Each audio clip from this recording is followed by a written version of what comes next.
Fala pessoal, sejam todos muito bem-vindos para mais uma conversa com Douglas Castro. E hoje nós temos a grata satisfação de receber para uma conversa aqui nos nossos estúdios o policial militar Maico Vols. Ele é presidente da ABANF, a entidade representativa dos servidores nível médio da Brigada Militar e do Corpo de Bombeiros Militar. Maico, muito obrigado pela presença, seja bem-vindo. Eu que agradeço a oportunidade de estarmos aqui conversando, acompanho muito teus programas, vejo como se esforça e destaca o nome da nossa instituição, Brigada Militar. Para nós é muito gratificante ter pessoas e programas como o teu que valorizam a instituição e defendem nós, policiais e bombeiros militares. Então, antes de tudo, quero agradecer a tua presença aqui nos nossos estúdios por gentilmente topar esse nosso convite para estar aqui sendo entrevistado e falando um pouco sobre a tua atuação, não só como brigadiano, mas principalmente aí na condição hoje de presidente da ABANF. E até antes mesmo da gente entrar nessa parte e falar sobre o que é essa entidade representativa tão importante, tão atuante, representando aí tanto a categoria de policiais militares quanto também dos próprios bombeiros militares, eu quero iniciar fazendo uma coisa um pouco diferente. Gostaria de fazer aqui pelo menos duas menções honrosas a duas pessoas que certamente lhe são muito caras, né? Ou lhe foram muito caras, mas a memória delas continua viva e forte. A primeira delas é justamente ao saudoso Potiguara Galvão, um amigo que tínhamos em comum, também foi presidente da ABANF e por um trágico acidente, uma fatalidade, perdeu sua vida ali em dezembro de 2023. Eu tive um contato com ele, estive lá visitando a sede da ABANF e até antes de surgir esse projeto aqui do podcast, eu apresentava um podcast, que foi a minha primeira experiência na atuação num podcast com um amigo meu, e ele foi um dos primeiros entrevistados. Então a segurança pública já estava nos nossos horizontes aí, e ele também, gentilmente à época, né, topou o desafio e nos concedeu uma entrevista, sempre muito espirituoso, um profissional vocacionado, realmente dedicado na defesa da causa aí da categoria, né? E também quero fazer uma segunda referência. Eu apresentei o senhor aqui, Maico Vols, este sobrenome Vols, é impossível não ouvir esse sobrenome e não remeter de imediato ao soldado Rodrigo Vols, que faleceu, foi morto em combate naquela ocorrência de Novo Hamburgo no ano passado. Na verdade, ainda nem fechou um ano dessa ocorrência, né? Ele acabou tombando em combate. E aqui eu já quero lhe fazer uma primeira pergunta nessa esteira, né? Vários policiais com quem eu converso dizem que às vezes perder um colega de farda, ou talvez até mais do que isso, um irmão de farda, porque os senhores passam boa parte do tempo da vida dos senhores trabalhando nas ruas, e às vezes a gente pergunta, o policial protege a sociedade, mas quem protege o policial? Aí eu penso, Deus protege. Não, quem me protege é o meu colega do lado. Então desenvolve uma verdadeira irmandade. E várias vezes diz assim, quando um colega ou um irmão de farda tomba, às vezes, quando você vê ele naquela condição dentro do caixão, você pensa, parece ser mais difícil, você sente talvez até mais quando você perde um ente querido, no caso, um familiar, um irmão de sangue. Mas no teu caso, nós estamos falando não apenas de um irmão de farda, mas também de um ente querido, ou seja, de um familiar teu. Ele era teu primo, é isto? Rodrigo, sim. Nossos pais são irmãos, nossa família sempre foi bem próxima, né? Me emociona. Sempre foram bem próximos, então os domingos normalmente era lá nos meus avós, né, almoço, toda a família, pais, com os primos, né, então a gente teve uma relação bem próxima mesmo. Quando o Rodrigo ingressou na brigada, eu levei ele lá, larguei lá na porta da academia para iniciar o curso, acho que era umas 5 e pouco da manhã, para apresentação, né, depois, até durante o velório, assim, eu me mantive um pouco mais forte do que hoje, né, quando falo nosso hoje eu até me emociono um pouco mais. Na época eu consegui me manter forte até para fazer todas os trâmites da questão do velório. Sim. Acabei eu puxando para mim essa responsabilidade de fazer ali, talvez até para ter um entretenimento e meio com uma válvula de escape, não encarar de fato o que aconteceu ali, né? A perda em si. E eu acabei sentindo assim mais também quando retornei lá daí com a esposa dele para receber uma medalha, né? E pensei, deixei o cara aqui para iniciar um curso vibrando e hoje viemos buscar uma medalha, né? Em troca daquela vida que deixamos aqui. Então, é assim como com o Galvão também, né? O Galvão é um grande amigo, irmão que a vida me deu, as lutas institucionais. Nós acabamos se aproximando justamente por uma demanda de uma carreira, na época denominada modernização da carreira que buscávamos, depois foi se adaptando e não está diferente da luta que travamos até hoje. Aí nós vimos que quem era ouvido lá dentro pelo comando, pelo governo, Assembleia Legislativa, quem fala em nome da categoria, Brigada Militar, Bombeiro Militar, ali eu era o presidente da BANF, a SSTB, minha UFERGS, recentemente veio a Bergs também na questão dos bombeiros, né? Mas eram aquelas ali. Então não adiantava nós formar um grupo como nós tínhamos ali, ou mesmo buscarmos talvez fazer uma nova associação, que não adianta, né? Quem fala em nome da categoria, quem tem a legitimidade para falar eram essas associações. Então nós nos organizamos para ocupar esse espaço. Daí foi com isso, né? Acabamos nos organizando em virtude dessa luta por uma carreira digna para todos os praças, onde iniciou, acabamos nos aproximando, Galvão, Jonatas e eu, montamos uma diretoria junto com os demais diretores, uma chapa na época, né? Concorremos à BANF e acabamos vencendo a eleição. Até nós estávamos naquela incógnita, quem que seria o presidente? Porque ninguém queria ser o presidente, né? Nós queríamos estar ali ocupando, combinamos então de administrar a BANF em forma de colegiado, né, nós três, com a demais diretoria que chegou, e na hora de escolher, o Galvão foi escolhido até com o presidente, o Galvão queria que fosse eu, o Jonas não queria, né? Eu disse, não, eu não vou, agora não quero. Aí o Galvão queria que eu fosse presidente e eu queria que o Galvão fosse. Buscamos o convencimento do seu Galvão, porque o Galvão, na época ali da eleição dele, já era o vice-presidente lá da nossa regional de Caxias, eu passei a fazer parte da diretoria da minha regional de Novo Hamburgo, que é de onde eu sou, mas não tinha essa experiência na parte da gestão. E o Galvão, embora Jonatas ele e eu tivéssemos a mesma idade, eu mais novo em questão de mesa, ainda brinco, né? Eu era mais jovem, né? Mas por mês. O Galvão era o mais moderno de brigada, que tinha menos tempo de brigada. E como a BANF hoje não, na verdade, desde 1997, né, ela representa lá os soldados, do soldado ao tenente. Embora tenhamos em nosso quadro associativo também lá major, coronéis, temos uns lá que são sócios da BANF. Mas a nossa parte representativa é do soldado ao tenente. E quando ela foi fundada e ainda lá em Porto Alegre, ela é chamada por muitos como Clube dos Cabos e Soldados, como a tendência era que o Galvão, por ser mais moderno, ficasse mais tempo soldado, né? Por isso foi uma das escolhas também, né, que optamos por ele, né? Que achamos importante, né? Um soldado estar em frente à associação, a qual foi fundada inicialmente como Clube de Cabos e Soldados, embora hoje representando que a eleição, na verdade, nós disputamos 2 soldados contra 2 tenentes, né? E não é uma disputa, né? Porque é uma escolha.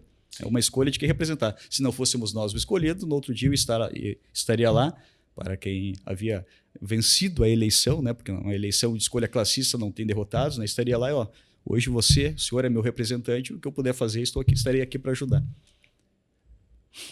Então eu realmente não tinha, nesse caso, como iniciar diferente o nosso podcast, sem antes fazer uma menção honrosa. Mas é bom e eu agradeço essa menção honrosa, que são 2 pessoas muito importantes e que certamente merecem sempre serem lembradas pelo trabalho que desenvolveram, o Galvão, nessa luta junto conosco. E o meu primo, daí, ambos eu sou suspeito para falar, né? Claro, meu primo dessa forma trágica que aconteceu, né? Eu venho de família militar, né? Meu pai é brigadiano, tenho 2 tios brigadianos. Já está na genética. Ele, né? Veio de família brigadiana. Sim. Então, o que fica então agora é o legado e as boas memórias, né? Isso aí. Bom, Maico, eu te apresentei aqui como presidente da BANF, mas antes disso, antes de ser presidente, tu é um brigadiano. E pelo visto isso já vem de longa data e já vem de família. O que te motivou, para aqueles que ainda, da nossa audiência, que ainda não te conhecem, o que te motivou a entrar para a Brigada Militar e posteriormente a ser enfim, tá na diretoria aí da BANF?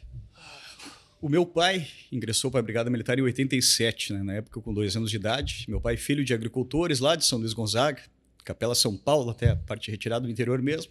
Minha mãe morava na cidade, ambos de São Luís Gonzaga. Então, meu pai era do Exército, conheceu minha mãe, se relacionou, aí vim eu, se casaram. E quando eu tinha 2 anos de idade, meu pai, acho que 6, 7 anos do Exército, ele passou então no concurso na época da Brigada e incluiu em Novo Hamburgo. E veio para Novo Hamburgo. Então, eu parti desde os 2 anos acompanhando, ele fez o curso em Novo Hamburgo e passou para a reserva, atuando sempre em Novo Hamburgo. Eu sempre dentro do quartel, do 3º BPM, com me orgulho muito de ter incluído também ali, né, e ficar ali até a minha vinda então para a BANF, e a unidade onde eu pretendo retornar após a BANF, a terminar minha carreira, também pretendo encerrar por lá. Então, eu sempre me criei ali dentro do quartel, naquele convívio com os amigos do meu pai, admirando o serviço policial militar. Fiz o concurso muito cedo, né, com 17 anos. Eu lembro que a última prova do concurso da Brigada é a entrevista com a psicóloga. Na entrevista com a psicóloga eu ainda tinha 17 anos. Eu era o mais jovem da minha turma, ingressei. Fui trabalhar na 3ª Companhia, no bairro Canudos, lá um dos bairros da região, em tese, com maior índice de violência lá dentro do município, com maior número de ocorrências. Trabalhei logo que cheguei ali, seguindo, na época Patrés, depois Patamo, foi trocando os nomes, tendo adaptações, então fiquei por 12 anos ali. Depois fui meio contrariado até para o setor de inteligência. Trabalhei 5 anos na inteligência. Aí, por causa dos meus, comecei com muito posicionamento também já nessas questões. Chegou a época muitas perdas salariais. Aí, o sentimento fui parar ali na sala de operações. E depois ali na sala de operações eu disse, não, enquanto não for votados os projetos, que os projetos em andamento ali, que traziam até prejuízos para a nossa carreira, digo, eu não vou estar na rua produzindo, porque, modéstia à parte, eu gosto mesmo de trabalhar. E quem gosta de trabalhar e quem procura, acha, né? E acaba dando resultados positivos que o governo normalmente usa como bandeira. Inclusive, está fazendo agora, né? Usando os números, os dados da segurança pública. E eu pensei, olha, não vou ficar aí produzindo, arriscando, me enrolar, responder. É de praxe, sempre está respondendo. Né? Para um governo que, em tese, que não está nos valorizando. Aí fiquei ali, mas fiquei de forma depressiva, e depressiva mesmo, que eu tive que tomar, consultar psiquiatra e tomar medicamento, assim, para me manter de tanto que eu gosto de atuar na rua. Mas me mantive ali por 1 ano e pouco. Aí mudou, foi os projetos que foram votados, né? Então passou, acabei retornando para a rua, tirar uns serviços. Na época estava uma escassez de sargento, voltei, então tirei uns serviços ali de auxiliar de serviço e já fui para a Força Tática, lá do 3º BPM, aonde eu estava até a eleição da Banff, né? Após a eleição da Banff, então houve essa cedência para tratar com exclusividade das questões representativas, inicialmente ainda sonhando muito com ocorrência, sentindo falta. E hoje me encontro, então, nessa outra função, não menos importante, talvez, né, pois temos que representar uma categoria, tanto de policiais quanto bombeiros militares, e essa hoje vai ser a minha atribuição até, por enquanto, até abril de 2027, né, que ali encerra-se o tempo do nosso mandato. Perfeito. Bom, então, o que é, afinal, a Banff? Quando que ela surgiu? Quais são as atribuições, o que ela faz, qual a necessidade da existência de uma entidade como a Banff? A Banff ela foi fundada em 1962, na época como um clube de cabos e soldados, assim como tinha a SSTBM, né, Clube dos Sargentos, com o intuito de fazer aquela parte social, não tinha o caráter representativo. E era de cabos e soldados. A partir de 97, com a mudança nas legislações, ela passou então a representar os hoje ainda denominados aqui na nossa legislação servidores de nível médio da Brigada Militar, embora tenhamos uma lei federal que agora pontua, né, como carreira policial militar, de soldado a coronel, não tendo mais essa divisão que aqui no nosso estado temos, passou a ter também esse caráter representativo. E esse caráter representativo foi justamente o que trouxe Jonatas, Galvão, eu e a nossa diretoria a querer ocupar esse espaço. Mas, paralelamente, então, nós oferecemos uma parte jurídica. Hoje eu digo, com a mensalidade da Banff, que é menor do que muitos contratos com advogados, por aí escritórios cobram mensalidades muito maior do que a mensalidade da Banff, tu não contrata um advogado, tu contrata um corpo jurídico. Nós temos 14 regionais, cada regional tem um departamento jurídico, nós em Porto Alegre temos mais, acho que 4 ou 5 escritórios, né, que prestam atendimento. Então, pela mensalidade da Banff, né, quem está ingressando hoje na Brigada, por exemplo, que é normal responder, e é normal nós necessitarmos de um suporte jurídico. Sim. Com uma mensalidade irrisória, além de toda a parte social, da parte representativa, que é onde eu gosto de focar muito, que eu acho que nós deixamos muito a desejar e talvez muitas das perdas que tivemos foi justamente por falta dessa representatividade. Mas voltando ao assunto com a mensalidade ali, tu tem advogado em todo canto do estado. Está lá em Uruguaiana, te envolve numa ocorrência, o advogado daquela regional vai te dar um suporte, vai dar um suporte para o nosso militar. Está em Passo Fundo, temos lá um escritório que vai te dar esse atendimento. Então, a nossa intenção é sempre proporcionar melhorias, né? Tentar buscar melhorias institucionais e dar um suporte, seja social, com a nossa sede na capital Piscinas, colônia de férias, né? Toda essa outra parte também engloba. Aí, para isso, mas tudo isso aí tu consegue fazer sozinho? Não, claro que não. Temos diretores em cada área, tem o diretor jurídico, tem o diretor social, tem o Jonas, que é o parceirão e administra lá a colônia de férias, para até poder dar uma folga e nós focarmos um pouco mais nessa questão representativa, tentando buscar um pouco, né, se não tudo, daqueles direitos que nos foram tirados nesses últimos anos. Sim, sim. Muito interessante. Eu realmente não sabia também dessa assistência jurídica. Eu achava que era apenas uma entidade representativa para, de algum modo, fazer pressão e representar ali as demandas da categoria. Mas não, ela também oferece esse outro tipo de suporte que é fundamental, principalmente para o policial militar, que é essa questão jurídica. Sim, e buscamos, no que nós ingressamos ali, 12 anos de patamo na rua, passei por muitas situações, por várias situações de tiroteio, fui alvejado em serviço, já respondi por mortes Realidades que o senhor conhece muito bem. Dá para dizer vagabundo no teu podcast? Não. Fica à vontade. Não, por morte de marginais, né? Isso. Então, a gente sabe que a gente necessita do suporte jurídico. Claro. Mesmo tu agindo sempre dentro da legalidade, né? Tem que responder, né?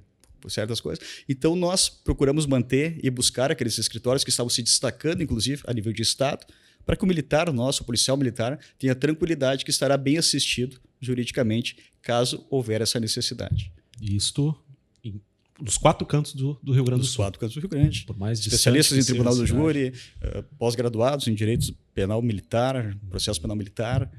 Buscamos especialistas em cada área. Ok. E aquele policial ou bombeiro, aquele servidor do nível médio, né? Que vai de que patente a que patente? De soldado a? Do soldado ao tenente. Do soldado ao tenente. Que talvez não conhecia a Banff, eu só conhecia de ouvir falar, mas que ainda não é associado. Como é que ele faz isso? Pelo site mesmo, né? Pode ingressar no nosso site ali, faz a ficha online. E eu digo hoje para a nossa categoria, nós necessitamos ser unidos. Uma coisa é eu sentar lá com o governo, sentar com o comando da instituição, quando tivermos alguma divergência, e falar em nome de 1.000, 2.000 ou 5.000, que nós temos hoje, né? 5.000 associados. Outra coisa é tu chegar lá na frente, não, estou falando aqui em nome de 20, 30 mil militares, né? Mais do que todos os ativos e ativos. Então, o teu poder de barganha é muito melhor. Eu digo que nós temos 2 motivos hoje para ser sócio da Banff.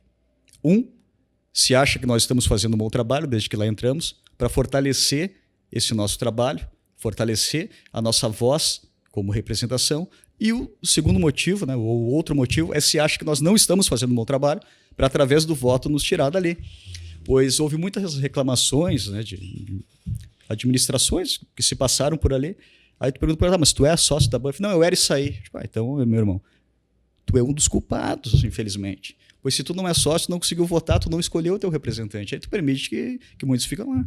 Então, por isso que eu estou dizendo, se tem alguém aqui que está gostando do trabalho que nós vamos desenvolvendo, estamos dando o nosso melhor, mas somos humanos, sabemos das nossas limitações, mas mesmo com as nossas limitações, estamos sempre querendo oferecer o melhor para a categoria.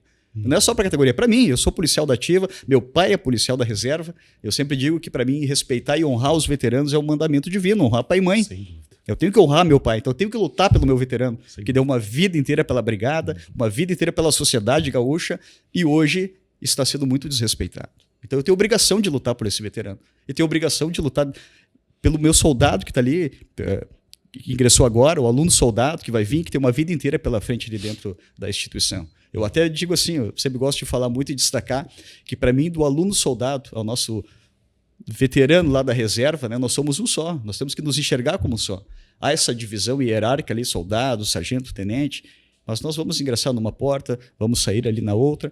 O que hoje é da ativa, amanhã vai ser da reserva, e nós temos que nos enxergar como um só, respeitando dentro da hierarquia, sim, mas nos enxergar como um só para termos essa união e conseguirmos alcançar os objetivos que é do interesse de todos nós. Sem dúvida. E assim todos ganham, né? Lembrando que é um certeza. corpo único, os diferentes órgãos com as diferentes funções, mas para que tudo possa fluir bem, todos têm que ter ali o seu devido espaço e as suas demandas.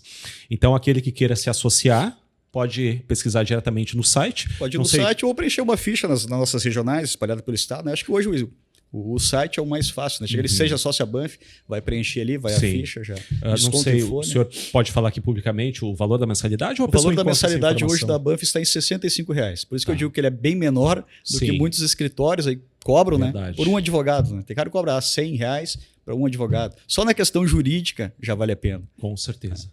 E eu acredito que isso, para quem não conhecia, eu só conhecia de ouvir falar, mas conhecia superficialmente, agora sabe, então. Até porque é uma demanda bastante corriqueira, né? Suporte jurídico, a parte social, os regionais, colônia de férias. E o que eu digo, né? O que eu acho mais importante assim, é tu poder ir lá e votar e escolher o teu representante. Eu não quero me eternizar aqui ainda, eu estigo muito, principalmente alunos soldados, ó, pessoal, venham, compreendam o que é, compreendam o papel da associação representativa, até para poder ocupar meu lugar. Né? Eu quero, quando eu sair daqui, eu quero que estejam pessoas aqui. Claro que hoje ainda temos dentro da nossa diretoria pessoas com muita força até para seguir o trabalho, mas queremos pessoas mais jovens também que venham e deem seguimento na nossa questão representativa. Eu quero, depois de um tempo, poder descansar junto com minha família, curtir meus filhos, neto, quando tiver, né? Ter esse tempo também de família e saber que aqui, dentro da Banff, eu estarei sendo bem representado. Por isso precisa dessa união do público jovem que veio com nós, sempre respeitando e valorizando os nossos veteranos. Com certeza. Maico, então, acho que agora ficou bastante clara essa parte, talvez até pouco conhecida, pelo menos pelos leigos, assim como eu, né? E talvez até por colegas aí da Brigada Militar, desse suporte extraordinário jurídico oferecido pela Banff. Isso por si só, eu acho que já vale aí. Isso pagaria mensalidade, né? Só isso aí pagaria mensalidade. Só isso já pagaria mensalidade. Mas agora a gente vai ficar no outro ponto, vamos focar num outro ponto, que é justamente a parte da representação. Uma entidade de classe representativa para fazer pressão em uma série de demandas. E demanda a gente sabe que é o que mais tem. A Brigada Militar, uma instituição extremamente importante, se não, talvez a mais importante do Estado. Sei que algumas pessoas ficam um pouco chateadas quando me ouvem falar isso, e isso fica gravado aqui, mas enfim, eu tenho vários elementos para comprovar e provar isso na prática, não é teoria, isso é fato. E como qualquer outra instituição, tem as suas falhas, suas limitações, e com o tempo a necessidade de evoluir e melhorar. E a gente sabe que algumas melhorias já poderiam ter sido feitas há muito tempo e são justamente nisso que a gente vai focar agora. Uma coisa que eu achei muito interessante é a divulgação do censo da Brigada Militar. Ocorreu o segundo censo recentemente, né? Se tu puderes falar um pouco sobre os números divulgados, no que tange a satisfação dos policiais com a instituição. O que é positivo, vamos pegar realmente daquilo que nos preocupa.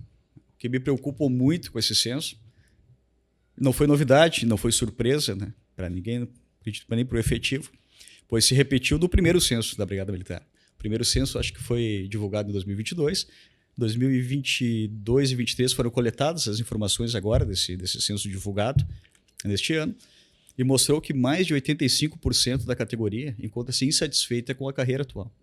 Isso eu vi agora, eu estava em curso ali no CTSP, colegas que tiveram a oportunidade de fazer um concurso interno, mesmo cedo ali, que passaram, que em tese, mas está com 8 anos, já vai ser sargento, que é uma minoria, né, mas conseguiram fazer isso. Vai continuar na brigada? Não, todos querem sair. Outro dado alarmante ali mostra que mais de 40%, ali, aproximadamente 40%, na verdade, dizem que querem deixar a instituição. Como isso? Eu digo, eu me considero vocacionado. Eu gostaria de ver todos que estão aqui dentro da Brigada Militar valorizados, se sentindo valorizados, para não pensar em deixar a instituição. O servidor valorizado vai refletir no melhor serviço prestado para a comunidade lá fora. Sim. Por isso eu acho que precisamos sim de um olhar mais cuidadoso, mais cauteloso com os policiais e bombeiros militares do estado do Rio Grande do Sul. Se nós hoje somos considerados a melhor polícia do Brasil, se hoje, apesar de todas as dificuldades e de todo... E não vou medir a palavra, todo o desprezo que sofremos nesses últimos anos do atual governo do Estado, mesmo assim, por serem vocacionados, os homens e mulheres estão saindo para a rua e dando o seu melhor, apresentando os melhores resultados. E esses resultados, esses números positivos, a gente vê divulgar, o Estado divulgar, são frutos da administração do Estado. Olha, senhores, se ele fosse reflexo do tratamento que os policiais recebem hoje do governo do Estado, a situação no Estado seria alarmante. Esses números são positivos, claro que tem processo de gestão, sim, né, louvável, isso é claro, mas porque esses homens estão saindo para a rua e, apesar de não se sentirem valorizados pelo governo do Estado, não se sentirem valorizados dentro da instituição, mesmo assim vão lá e cumprem o juramento que fizeram, de defender a sociedade, mesmo com o risco da própria vida. E fazem isso, entregam o seu melhor e os números estão aí. Então, por que não valorizar esses homens e mulheres? Será que o Estado teria que estar um caos para depois chegar e dizer, policial, o que eu posso fazer por você para te melhorar o teu serviço? Não.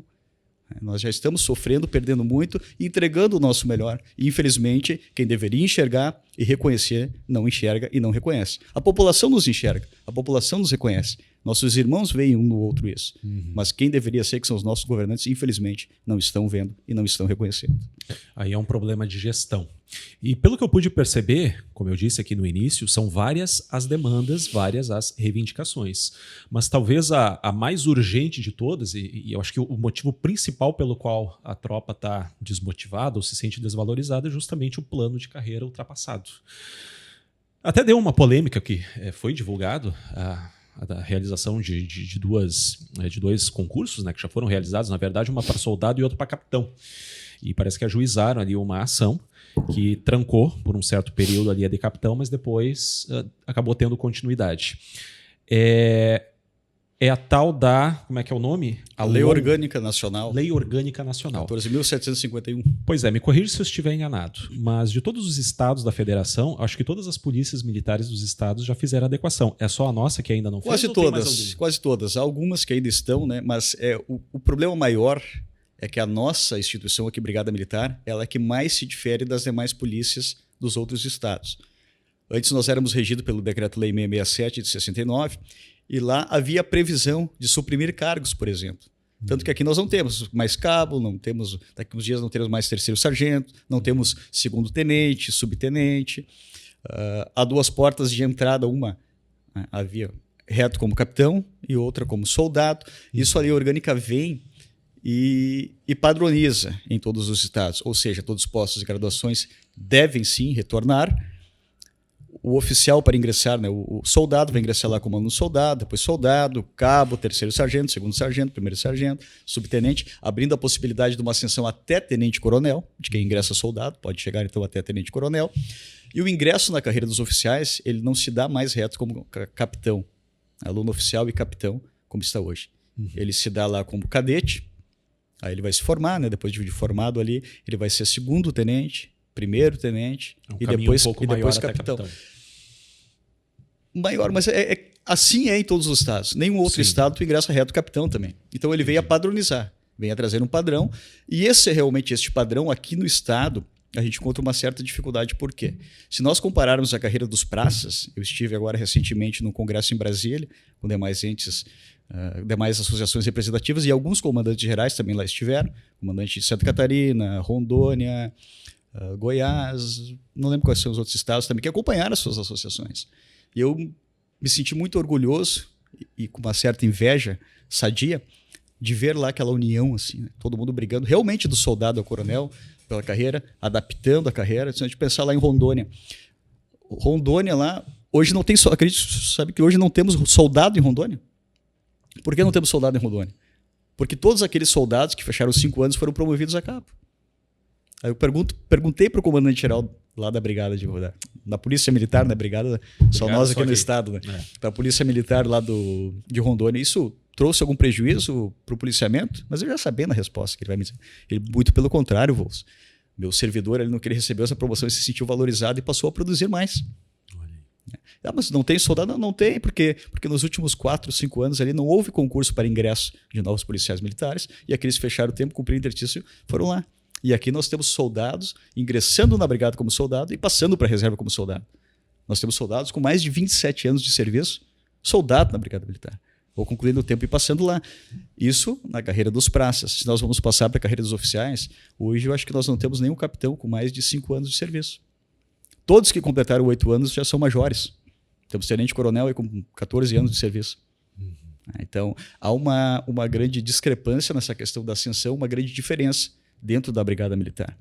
A LOM traz a carreira policial militar, acaba com essa divisão. Hoje nós falamos de Brigada Militar, carreira de nível médio, carreira de nível superior, aí depois vamos dizer, não, mas a Brigada Militar é uma só. Bom, a lei orgânica traz essa possibilidade de nós termos a Brigada Militar realmente uma só, né, com a garantia de ascensão e com o modelo de ascensão funcional da carreira, assim como é para os praças, para os oficiais, assim como é para os oficiais, para os praças. Então, podemos dizer que de todas as reivindicações, essa é de longe a mais importante. Porque é a mais básica, vamos dizer. É que vamos dizer assim, ó, que a gente está falando mais de plano de carreira, que influencia as na demais questão coisas, da né? carreira em si, da insatisfação, sim. Mas eu não posso falar uma questão aqui unicamente de carreira e dizer que isso é mais importante quando eu tenho o meu veterano lá, que não vai ser alcançado por essa mudança na carreira, que doou lá 30, 35 anos, às vezes na defesa da sociedade, que vem há praticamente uma década sem nenhum ajuste na sua remuneração, que as mudanças legislativas foram ainda prejudiciais. Se nós pegarmos vou pegar um tenente lá, o tenente da reserva ganhava em 2018, e o que ele ganha hoje, só a inflação ele já perdeu ali 2/3 disso aí. Sem contar as mudanças legislativas. Houve mudança na questão da Previdência, desrespeitando a base de cálculo da legislação federal, e fez com que esse tenente voltasse a pagar a Previdência. Então ele estava lá, veterano, usando muitos deles, boa parte da sua remuneração já comprometida com medicamentos, questão de saúde, e ele voltou a pagar mais R$1.000 de Previdência. Tu não pagava, agora tu vai voltar a pagar, mas eu já estou aposentado. Tu vai voltar a pagar. O governo do estado fez isso com ele. Na mudança da questão do IP Saúde. Eu pago um valor aqui X para mim, para minha esposa, meus filhos dependentes. Não, agora tu vai pagar esse valor só para ti. A esposa, mais 500 pila para a esposa aqui. Ah, tem um filho? Que idade ele tem? Dependendo da idade, mais um valor também. Então isso, além da perda da inflação, dessa redução, se nós pegarmos... Vamos pegar assim, ó, o que era 5 mil reais em 2018, o que tu comprava? Comparando o salário mínimo que fosse. E o que é 5 mil reais hoje? Pegando um valor assim, redondo, assim, para nós vermos. E aí tu pega dentro desse valor e reduz tudo aquilo que foram essas perdas. Não, então o nosso veterano lá, se me dissesse o que é o mais importante hoje? Bom, o mais importante hoje é uma valorização financeira. É para abranger todos aqueles. Uma coisa bem prática. A questão do jurídico. Uma das ações que nós mais ingressamos nos últimos anos ali dentro da Banff, sabe qual foi? Qual foi? A ação do superendividamento. O nosso efetivo está super endividado.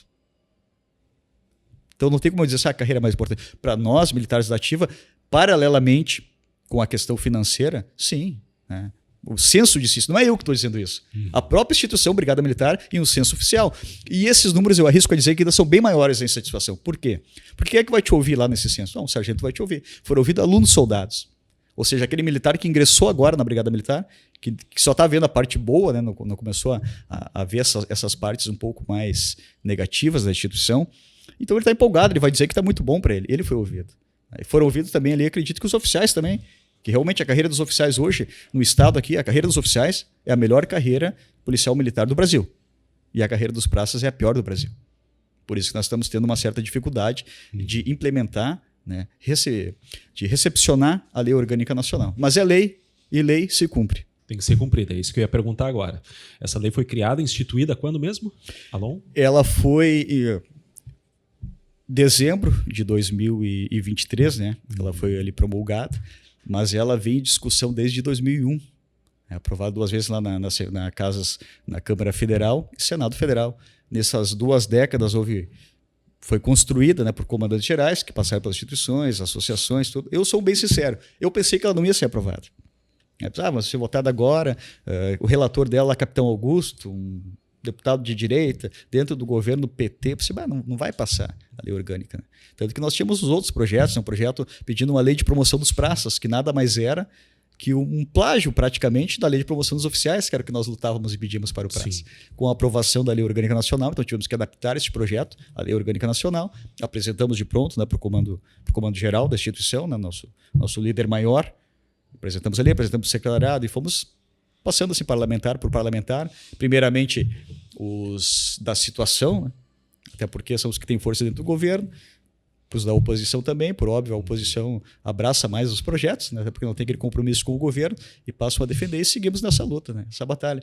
Mas me dói, Douglas, assim, nós sermos uma instituição legalista, ir para a rua, defender a lei para todo mundo, e dentro da minha instituição eu tenho que brigar para que ela seja cumprida em benefício dos meus colegas. Isso, de certa maneira, acaba sendo triste. Bom, então a instituição dessa lei acabou sendo uma grata surpresa. Apesar das adversidades... Para mim, muitos acreditavam, né, que ela seria. Eu achei que ela não ia ser aprovada pela questão, mas foi aprovada, teve os vetos, e vetos derrubados, né, vetos do presidente Lula, que ele vetou alguns artigos, foram derrubados dentro da Câmara Federal, né, inclusive com apoio. Isso aí tem que tirar o chapéu para o Capitão Augusto, ele é um excelente articulador. E aí também nós vemos a importância de termos representantes das polícias militares ocupando as casas legislativas. Né? Então, eu torço que na próxima eleição agora nós conseguimos eleger um deputado estadual brigadiano e talvez o deputado federal. Deputado federal a gente sabe que é muito difícil, né? Porque são mais de 100 mil votos, para não estar dependendo da legenda, mais de 100 mil votos, e se nas últimas 2, quase 3 décadas nós não conseguimos juntar aí 30 mil votos para eleger um estadual, né? Quem dirá um federal. Mas vamos lá, vamos nos unir, vamos focar em um nome, e eu tenho certeza, hoje eu tenho certeza, que deputado estadual nós vamos eleger um brigadiano. Pela organização que nós estamos hoje já, há grupos se organizando nessa questão política, nossas associações que a gente conseguiu fazer também reorganizar o Fórum de Entidades Representativas. O que é isso? São todas as entidades, a Banff, a CSTBM, a OFERGS, a FERPM, que é a federação, que tem mais 13 associações independentes, a ASPRA. Então nós estamos todos juntos e nós juntos, as associações, vamos focar em um único candidato também, e quem nos perguntar vamos estar dizendo ali. Junto com esses grupos independentes, né? Tem o grupo lá, A Hora é Agora, que está também ali focado nessa situação. Então eu tenho certeza, sim, certeza mesmo, que um deputado estadual nós vamos eleger. Deputado federal, eu não tenho a mesma certeza por causa do número expressivo de votos. Sim. Nós vamos estar na batalha e talvez elegeremos um sim.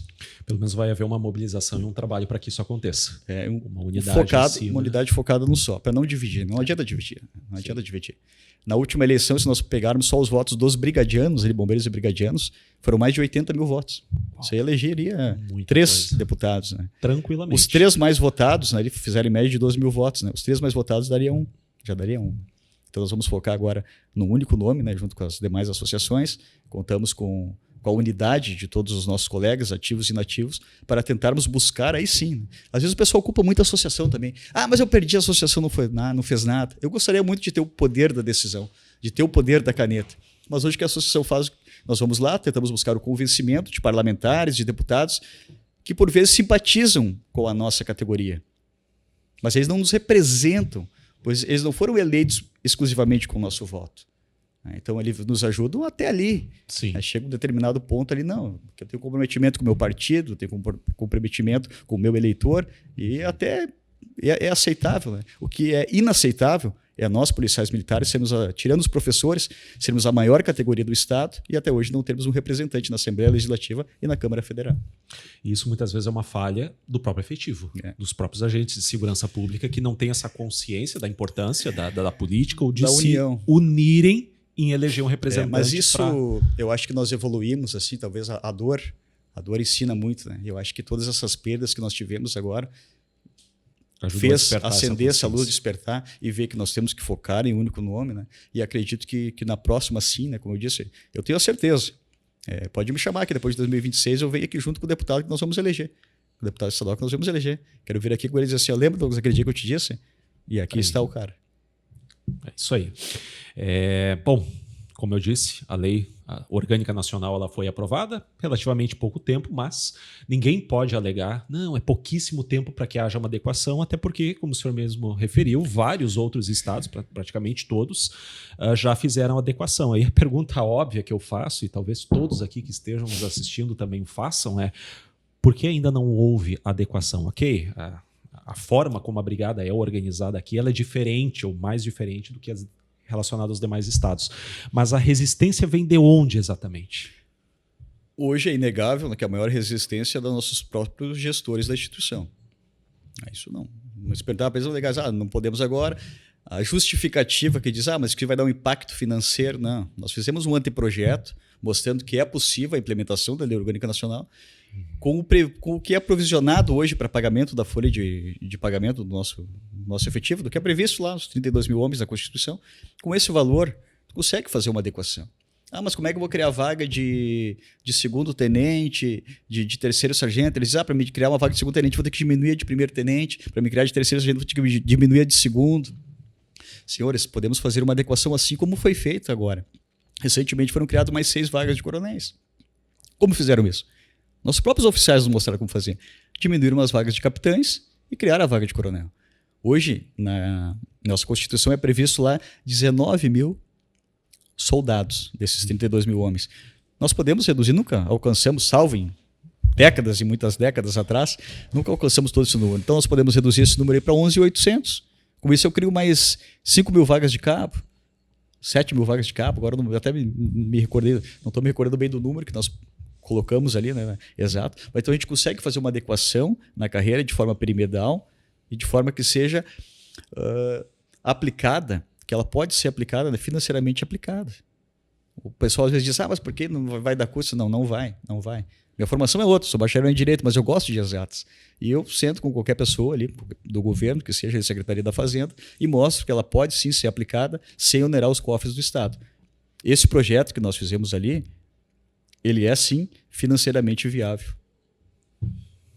Ok, então pode existir digamos assim, a resistência para a implementação da lei, mas lei federal, a lei estadual precisa ter uma adequação.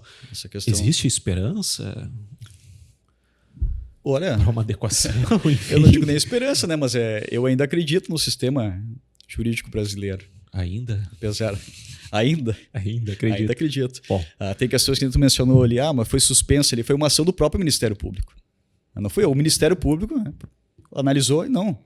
Esse concurso que saiu de capitão aqui, ele está desrespeitando uma legislação, ele deve ser cumprido.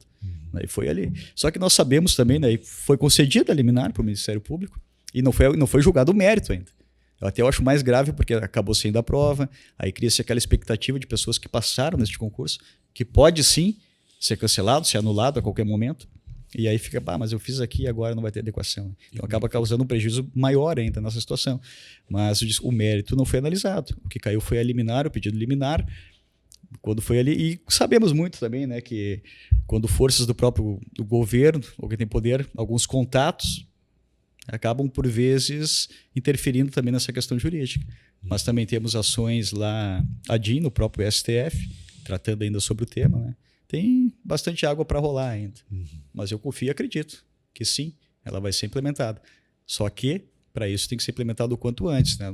Porque no momento que nós começamos a fazer, ocupar essas vagas que hoje nós temos em aberto, depois para quem vem atrás, ali eu cito agora o concurso a questão da brigada. Se nós continuarmos assim, de 2018 para cá, causou uma falsa impressão, porque teve 2 concursos internos para sargento, assim, do número expressivo que nunca teve dentro da instituição. Aí o pessoal, às vezes, que entrou de 2018 para cá, pode olhar e pensar, não, mas é assim, pode ser assim. Não pode ser assim. Se continuar assim, em 2029, já tranca todas as vagas de sargentos, todas ocupadas. Eu fiz agora, na questão da antiguidade, eu tenho 9 anos, no mínimo, para puxar ainda na instituição para ocupar essa vaga. Então nós estamos... O aluno soldado hoje da brigada, que vai estar se formando, acho que até nas próximas semanas temos formatura.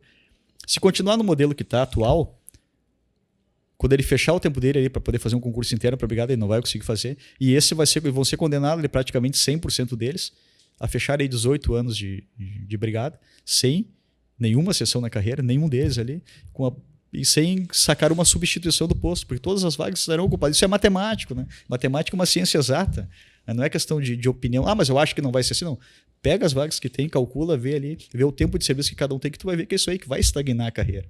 Só não estagnou até hoje por quê? Porque os concursos internos anteriores eram 70% na antiguidade, né? E 30% daí que permitia os mais jovens ali chegar. O antigo vai indo embora, então vai liberando essa vaga. E também tinha a cada 5 anos, as vagas eram 70 vagas, 1 para 24 vagas, né? eram bem pequenas. Então, também nós notamos que esses concursos, agora sim, com número expressivo, é bom, em tese, porque permite a ascensão, mas isso vai causar um problema muito grande lá na frente, principalmente para os mais jovens, que não vão conseguir ascender. E sabemos que também a intenção é justamente ocupar essas vagas para tentar sufocar essa discussão sobre um ajuste na carreira. E o que é o resultado disso tudo? O resultado é o consenso disso. A insatisfação, pela segunda vez, de quase 90% da categoria. Mas parece que o que as associações dizem, o que os praças dizem, não está sendo ouvido.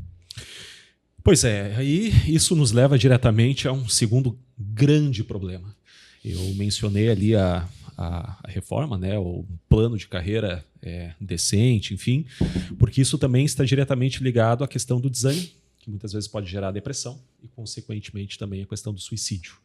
A gente sabe que essa é uma realidade presente em praticamente todas as polícias do Brasil. E no Rio Grande do Sul, infelizmente, não é diferente. Então, nós temos números alarmantes.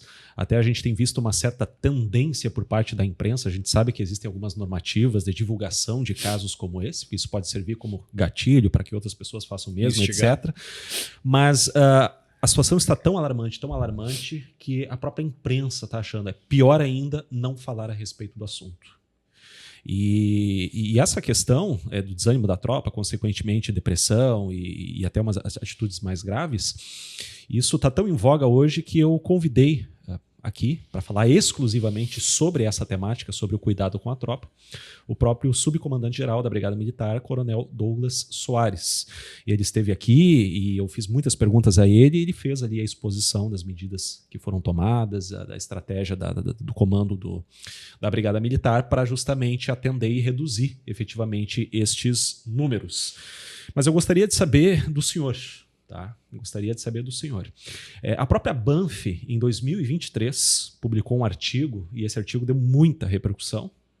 Era o Potiguara, saudoso Potiguara Galvão na época, e quando ele foi entrevistado, ele reiterou isso, que dizia basicamente o seguinte: a tropa, Brigada Militar, está doente. Esse diagnóstico continua verdadeiro? Eu não sei se nós temos, acredito que tenha dados atualizados, dados de hoje. A situação melhorou, piorou, e o que de fato tem sido feito? Ou seja, tudo aquilo que fora de fato falado, de oferecer uma assistência psicológica, assistência psicossocial, departamento psicossocial da Brigada Militar. Isso está a contento? Enfim, como é que está essa situação? Os dados e o que a instituição oferece. Em 2017, nós tivemos 4.000 e pouco, aproximadamente 5.000 afastamentos não foi afastamentos ou atendimentos em questão psicológicas. No ano de 2022, acho que 5 anos depois, passou dos 20.000. Nós temos algo diferente, sim, dos demais estados, né? Todas as polícias militares do estado são, sim, né? Tem uma tendência muito alta na questão de suicídios, mas infelizmente nós ocupamos o primeiro lugar do Brasil. Uau. E essa é uma posição que ninguém gostaria de ocupar. Aí o pessoal fala, mas a polícia de São Paulo acontece mais, sim, mas pegar proporcionalmente, né? Proporcionalmente o número de policiais que nós temos aqui e o que acontece nós pontuamos, e isso vem acontecendo, olha, há bastante tempo. Eu participei 3, 4 audiências públicas na Assembleia Legislativa tratando sobre o tema, questão da própria instituição, mas eu vejo muito assim, se falar muito, temos que buscar uma solução, mas ninguém busca essa solução. A própria instituição lá, tem o programa Anjos, que acredito que o Coronel Douglas deve ter falado. Sim. Eu faço parte da primeira turma do curso do programa Anjos. É bom, é excelente, mas ele busca identificar, então, dentro da tropa, um colega que tem, então, com aquela tendência, já com a saúde mental talvez debilitada, e evitar o mal maior, que é o suicídio.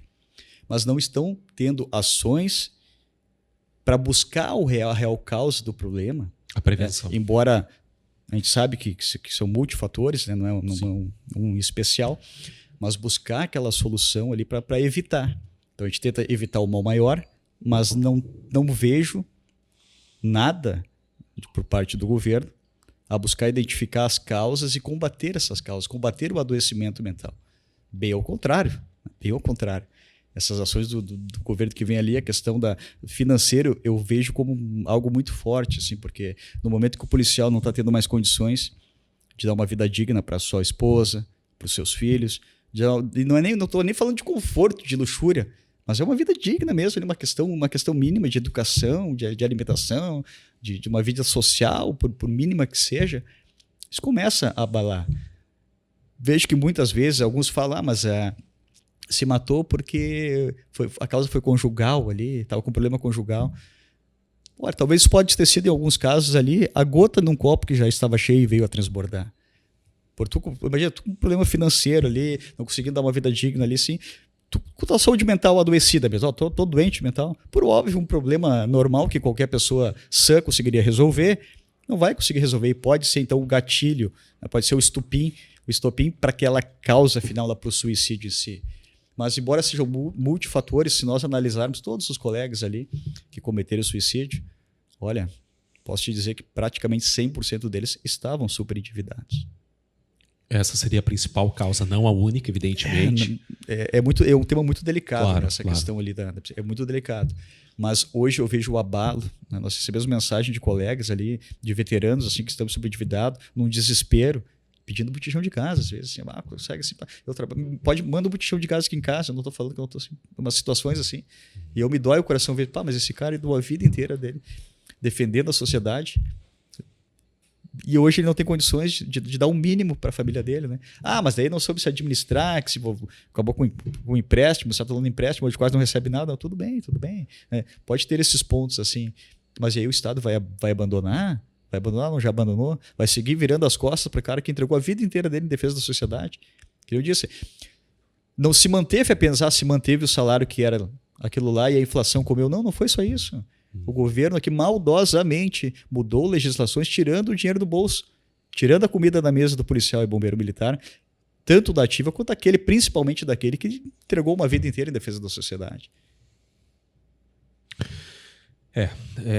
Uma outra temática, o senhor chegou a citar aí o programa Anjos, né? Isso aí foi bastante comentado aqui também pelo Coronel Douglas, e também recentemente uma reportagem que teve ampla repercussão publicada, um artigo, né, pela GZH, que dizia basicamente o seguinte: Número de policiais militares feridos ou ameaçados cresceu 395% entre os anos de 2022 e 2024.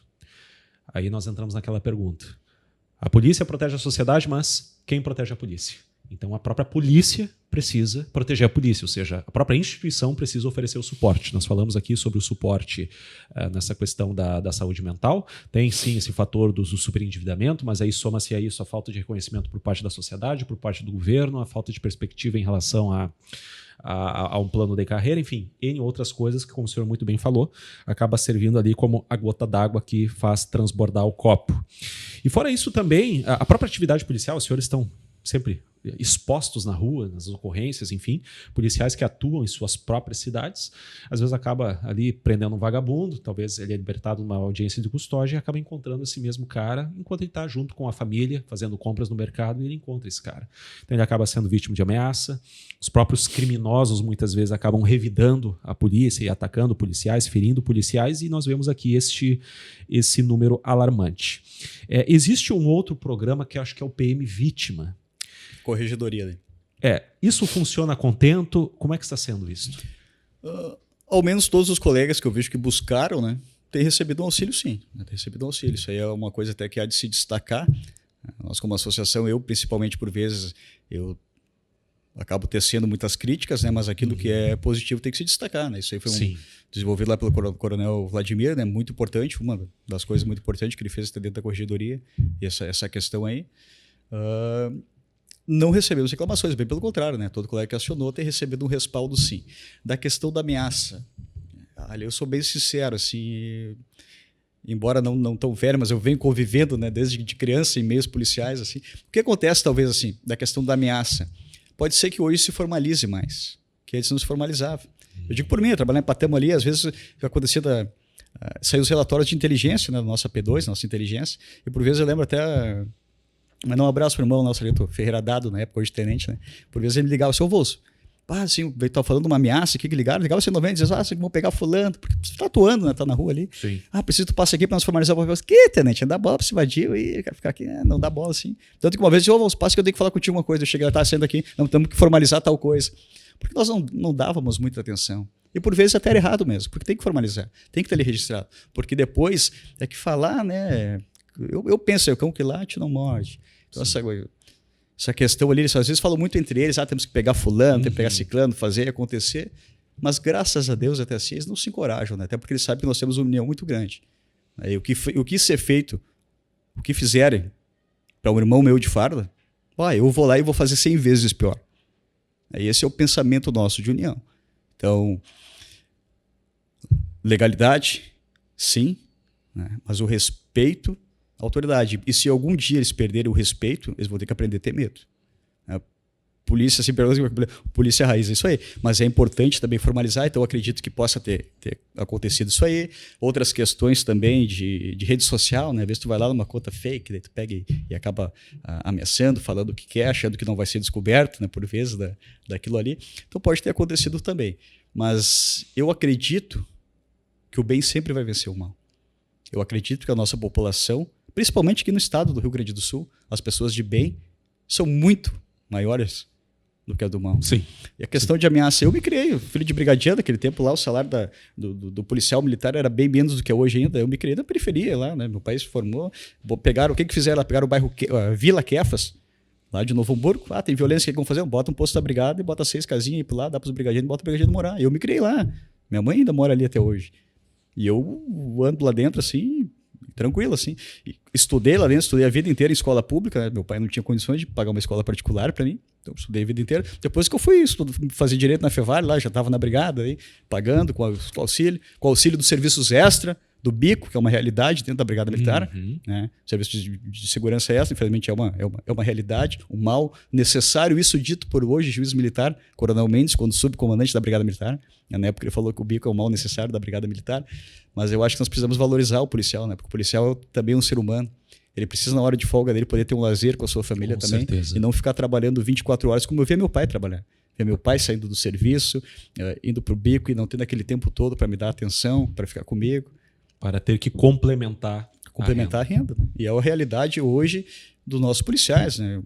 Posso dizer assim, uma grande parte dos nossos policiais militares, assim, todos buscam uma complementação de renda. Sim. Porque o que tem hoje não é suficiente para dar o mínimo para suas famílias.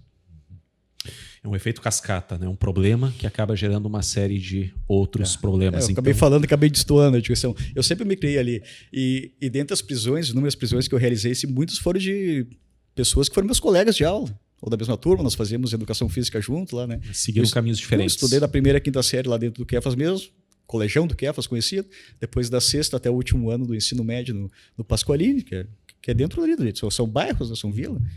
Depois que eu tenho condições de hoje, e ainda já diminuiu, né? Tinha condições de botar o filho talvez numa escola um pouco menor, mas isso hoje já não é mais realidade, né? Hoje já não tenho mais condições, eu particularmente, expondo o meu caso. Aí minha filha começou da pré-escola lá, até o quarto ano dela na escola adventista. Esse ano eu não tive condições de manter ela lá, foi para a escola pública, onde estudei até no Pasqualini. Então, porque o nosso poder aquisitivo está caindo, e o meu não é diferente dos demais. Aqui a gente fala sempre em coletivo, né? Coletivo, mas por vezes eu gosto de expor, que é a realidade que eu vivo. A realidade que o policial militar vive é a mesma realidade minha. Sim. E eu, às vezes, até por estar na Banff, pessoal, mas tá na Banff, eu estou na Banff, a ajuda de custo que eu tenho na Banff lá é R$1.000. Se eu tivesse na tropa, eu estava ganhando substituição, estava fazendo hora extra. Então eu perco em torno aí de R$2.000, R$2.500, às vezes até R$3.000 por estar na associação. E não estou me queixando disso. Porque eu acho que alguém tem que estar aqui e tudo isso foi medido antes. Galvão, de outras, nós medimos o que nós vamos perder para estar lá, mas precisamos de alguém lá. Então é uma doação, né? Que eu digo, somos isso aí também, é uma doação que eu estou dando para entregar aqui. Por isso que por vezes a gente fica até chateado quando quem não acompanha o nosso trabalho, não sabe que as nossas dores são as mesmas das deles e tece por vezes críticas infundadas. Toda crítica construtiva, de falha, como eu disse, nós não somos perfeitos, nós que estamos hoje na associação ali. Sabemos disso, sabemos das nossas limitações, mas nós estamos tentando dar o nosso melhor. E se hoje não está sendo a contento, eu vou tentar melhorar para que amanhã fique tão a contento dessa pessoa. Então, qualquer sugestão e crítica construtiva é sempre bem-vinda, mas é bom enxergar com empatia, né? Os colegas que estão na volta e aqueles colegas que estão então dando a cara a tapa para representar uma categoria tão sofrida como a nossa.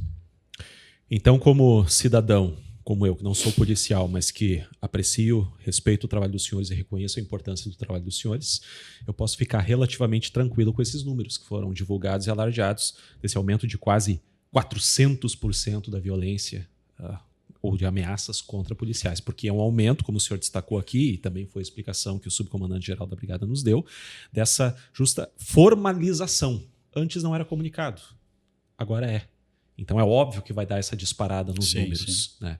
Então, e até um outro ponto que o senhor citou aqui, e esse é um ponto muito positivo, é que infelizmente em alguns outros estados brasileiros as polícias militares não são respeitadas. Nós vimos uma verdadeira inversão. Tem estados aí, são praticamente estados falidos, por assim dizer. Locais, por exemplo, em que agentes da segurança pública não entram. São territórios dominados. Ou tem que esconder suas fardas para mostrar que é a polícia. Exato. Só que se nós não cuidarmos... E nós não cuidarmos, assim, eu digo a população em geral.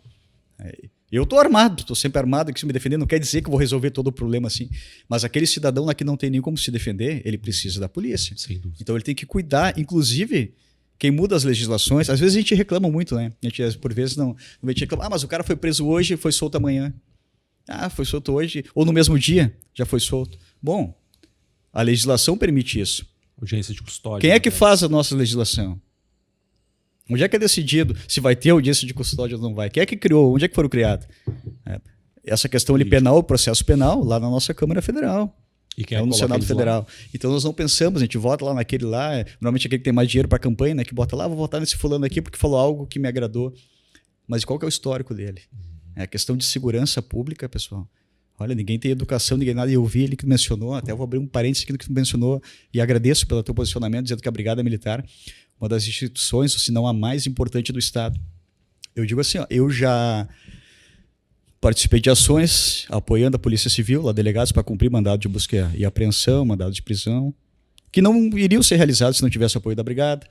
Já fiz custódia em volta de fórum, porque ia ser julgado ali um apenado, muito perigoso, e se não tivesse, então a segurança da Brigada ali não teria. Já participei de restabelecer ordem em presídios, porque estão meio rebelados, assim, quem é que vai lá? A Brigada vai lá, estipula e larga de volta ali para a SUSEP, hoje pela Polícia Penal. Então eu vejo que muitos órgãos, por vezes dependem do apoio da Brigada Militar para exercer sua própria função. A Brigada Militar, olha, eu não me recordo assim, de alguma ação. Mas o flagrante delito, mas aí depois, né, do fato acontecido para lavrar, que precisamos do delegado em si, né? Embora se tivesse o ciclo de polícia completo também poderia ser, mas esse é outro assunto. Então eu vejo assim, a Brigada como uma instituição autossuficiente e que presta apoio às demais instituições. Só que na questão do reconhecimento, por vezes, ela fica abaixo. Eu não quero, eu acho sim também agora que abri, né, que a minha instituição Brigada Militar é assim a mais importante do Estado. Mas eu não quero que ela seja tratada melhor que as demais. Mas eu quero, no mínimo, a igualdade. Perfeito. No mínimo, a igualdade. Não tem por que outras instituições que dependem do meu apoio para realizar as suas funções terem uma valorização muito maior do que a minha instituição. Perfeito. Perfeito. E vamos trabalhar para que isso aconteça. São justamente espaços como esse para justamente dar essa voz, essa visibilidade para agentes como o senhor, não só como representante de uma instituição tão importante, no caso ali a Banff, né? Mas também como brigadiano em si, que conhece muito bem a realidade das ruas, o que os senhores passam na prática e essa falta de reconhecimento, não só por parte da sociedade, mas principalmente por parte dos nossos gestores, governantes, enfim. E para encerrar, então, agora já, infelizmente, caminhando para o final aqui da nossa entrevista, do nosso podcast, recentemente também houve, mais especificamente no ano de 2019, uma mudança na lei estadual que rege ali a questão da pensão por morte. Então, mulheres de policiais militares que recebem ali uma pensão quando o policial ele é morto em serviço. Houve uma alteração, essa alteração, ao que tudo indica, reduziu esse valor ou o tempo de recebimento do valor, enfim. Que alteração foi essa e se existe alguma esperança ou forma de reverter isso? Houve lá, na época do governo Sartori, foi promulgado lá, foi votado na Assembleia Legislativa, aprovada ali uma legislação que ela trouxe uma tabela, ou seja, o tempo que a viúva vai receber da pensão, essa pensão previdência, fica relativa à idade dela. Aí traz ali os números ali até, se eu soubesse do tempo eu tinha dado o foco na cabeça, mas dependendo da idade dela, ou seja, tem 20 anos, vai ganhar por um período, tem 30 anos por um outro período. E ela só vai ganhar integral, ou seja, integral não, mas vitalício, tendo mais de 44 anos. Tendo menos de 44 anos ali, né, de 43 para baixo, assim é proporcional à idade dela e tem uma proporção, que agora não me recordo, 40 e poucos anos vai ganhar por 20, 30 e poucos vai ganhar por 15 anos, assim, proporcional. Houve essa mudança no conversatório, mas ele não afetava aqueles mortos em serviço. Era para aquele colega que na folga, e não só para policiais, né? Isso aí pega policiais só da Brigada Militar, tipo, pega Polícia Civil, penal, pega todas as outras. De forma geral. Entendi. Então, isso aí, porque morrer de serviço não... foi morto em serviço, foi o caso do meu primo lá. Isso aí não afetaria, né? Era para aqueles outros lá. Entendi. Já no governo Eduardo Leite, então foi acrescido ali, e passou-se para aquele policial morto em serviço também, né? A mesma tabela, a mesma proporção ali também. Tu foi morto em serviço, mas de acordo com tu foi lá, tu deu a vida, literalmente, em defesa da sociedade, mas essa sociedade aí, por um tanto tempo, ela vai assistir tua família, depois fica Deus dará. Aí vem as pessoas e dizem, não, mas tem a outra questão ali, tem a outra pensão fortão. Para começar assim, é que é o benefício infortunístico, né? O benefício infortunístico tem um caráter indenizatório e ele é pago para quem morre em serviço.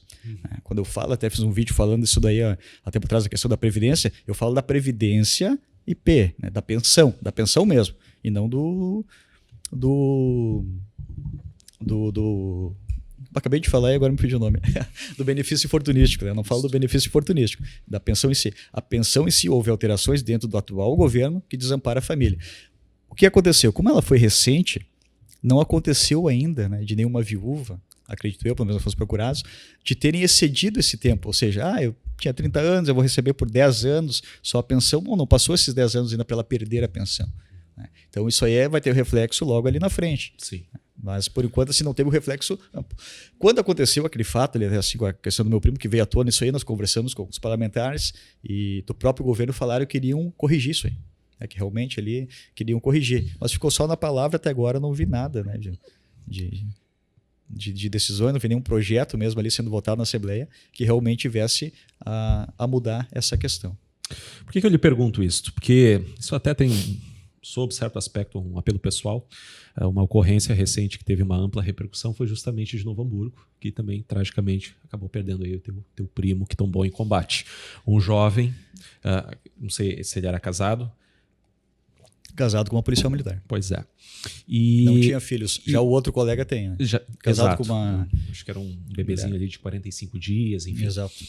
E eu estive no local da ocorrência há pouco tempo, estive conversando com moradores lá, com vizinhos daquela localidade, com testemunhas oculares, e ao conversar com um destes residentes que mora bem em frente à casa, ele chegou e me disse assim: Douglas, eu acompanhei tudo de camarote. Até prestou assistência aos policiais que lá estavam, né, para dar a eles uma vantagem tática, colocou no terraço de casa, enfim, para que eles tivessem um tipo de cobertura. E ele me disse o seguinte: cara, sabe qual é a coisa que mais me preocupou? Eu já admirava a polícia antes, mas depois da atuação que eu vi deles aqui, eu passei a admirar mais ainda e a ter até uma certa preocupação no seguinte sentido: esses policiais jovens que morreram, como é que fica a esposa agora? Como é que fica a indenização? Como é que fica a questão da assistência? Eu sou leigo nesse assunto, mas gostaria de me informar mais a respeito. Então, às vezes, a gente percebe, por parte da própria sociedade civil, cidadãos que observam isso, que acompanham na prática, o que é muito corriqueiro para os senhores, não nos afeta muito diretamente. Mas quando um cidadão de fora ele é afetado diretamente por isso, a primeira coisa que vem é: tão bom esse serviço? Qual é a assistência à família? Como é que fica a família? E essa é, sem dúvida, também a preocupação do brigadiano. Porque o brigadiano, claro, ele tem a preocupação com ele mesmo, mas ele se preocupa com aqueles que estão ao seu entorno. Aí é que vem a nobreza da profissão policial, especialmente a sua família. Então, como é que o Estado pode fazer uma mudança na lei que, na verdade, vai... Nesse fato em si, a assistência da administração da Brigada Militar foi ótima, não tem... A administração da Brigada Militar, sim. E tem sido, né, em todas as questões de tombamento de colegas, sim, uma preocupação muito grande mesmo assim, esse caso das custas fúnebres, é excelente. A atenção com a família, com as viúvas, assim, da instituição Brigada Militar, assim, não há reclamação, deixar bem claro. Né? Importante destacar isso. É bem claro. São as questões governamentais mesmo. Perfeito. Questões legislativas que mudaram ali, e que refletiu e vai refletir muito, né? Se nós não já alertamos na época ali, que até surgiu, né? Surgiu ali por causa dessa questão, até porque a minha família, como é de policial militar, né? Eu fiz toda a correria lá, tava TML, liberando o corpo, tudo, daí quando eu liberava, foi lá começar 11 horas, eu até passei na própria Banff, né, que estava perto, e disse, então vou descansar aqui, tinha amanhecido, e 11 horas, quando o corpo do meu primo vai então pro velório, ele em Canoas, aí eu vou para lá, daí quando eu me acordei, meu tio, que também que é policial da reserva, um deles, me ligando e disse, o governador queria vir aqui, nós optamos por não. Eu digo, olha, tá bom, né? Até muitos imputam uma decisão que foi o Volz, né? Não, eu estava até dormindo quando minha família decidiu.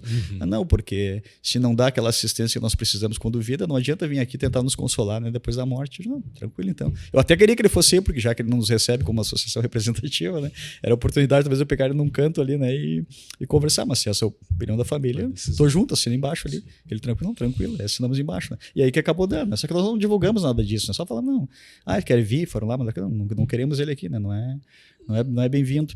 E aí depois disso o pessoal começou a descobrir, começou a apertar. Aí eu acabei fazendo um vídeo, né, explicando o porquê, né, que nós que nós agradecemos a presença dele no velório, né? Foi uma cerimônia para familiares, amigos e colegas. Claro, deu bastante gente, né? Porque amigos e colegas aí tu pega bastante, né? Mas não para não ser usado como nenhum ato político ali. Claro. Se tem uma preocupação com o brigadiano, mostra corrigindo essa questão da pensão. Tem uma preocupação com o brigadiano, reconhece esses números que hoje já está usando como uma pré-campanha eleitoral aí para a eleição de 2026. Então pega e dá no mínimo a reposição da inflação desses anos perdidos para o policial militar ali. Essa é a forma que ele tem de mostrar o reconhecimento. Não vir depois querer fazer uma mídia em cima do momento de muita dor de familiar, ali, da família brigadiana, dos nossos irmãos brigadianos. Perfeito. Muito bem colocado. Então, Maico Volz, agora tu tem alguns minutos para se dirigir a essa câmera aqui e fazer as tuas considerações finais. Pode falar aí diretamente com a nossa audiência, brigadianos ou não brigadianos. Fica à vontade, qual é a tua mensagem? Douglas, eu quero começar agradecendo então a oportunidade de estar aqui.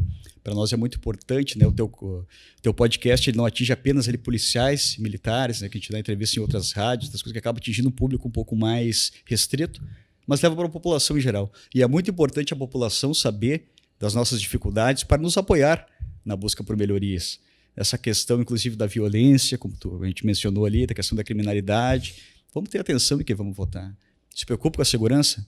Então vamos escolher alguém que realmente entenda sobre a segurança pública, que saiba o que está acontecendo ali dentro. Vamos apoiar essas pessoas ali, né? Independentes de partido, de ideologia. Por vezes a gente fica com essas paixões partidárias e esquecemos ali do que realmente é importante, né? A questão não só da segurança, como saúde e educação, que normalmente são os pilares, a gente acaba deixando de lado. E para o meu público brigadiano, vou repetir aquilo que eu falei lá no começo, né? Vamos nos unir, pessoal, vamos nos unir, e daqueles 2 motivos. Se acha que nós estamos desenvolvendo um bom trabalho junto à Banff, seja sócio para fortalecer a nossa voz em nossas demandas, e se acha que estamos fazendo um mau trabalho, seja sócio para, através do voto, então nos tirar dali, compor uma diretoria, uma chapa para vir assumir o local, assumir a diretoria ali que estamos, assumir essa questão representativa e fazer, né, melhor, né, porque a gente sabe que precisamos melhorar sempre e precisamos do apoio de todo mundo. Precisamos da união, mas tenho certeza que eu vejo coisa muito, muito positiva, assim, né? E vejo que realmente nós estamos acordando, né? Talvez pelos talagaços que tomamos ali, nós estamos já refletindo, evoluindo politicamente, evoluindo institucionalmente, tanto que os nossos associados na Banff, nosso quadro associativo cresce a cada dia, e eu quero que cresça cada vez mais. Por isso aí reflete a união da nossa categoria. Ali eu consigo ver o quanto nós estamos tocando o coração de cada um e o quanto o nosso trabalho também está sendo desenvolvido. Embora eu possa estar me enganando, embora pode ser aqueles que estão se associando para depois tirar nós de lá, mas isso também é importante, né, e faz parte do processo democrático.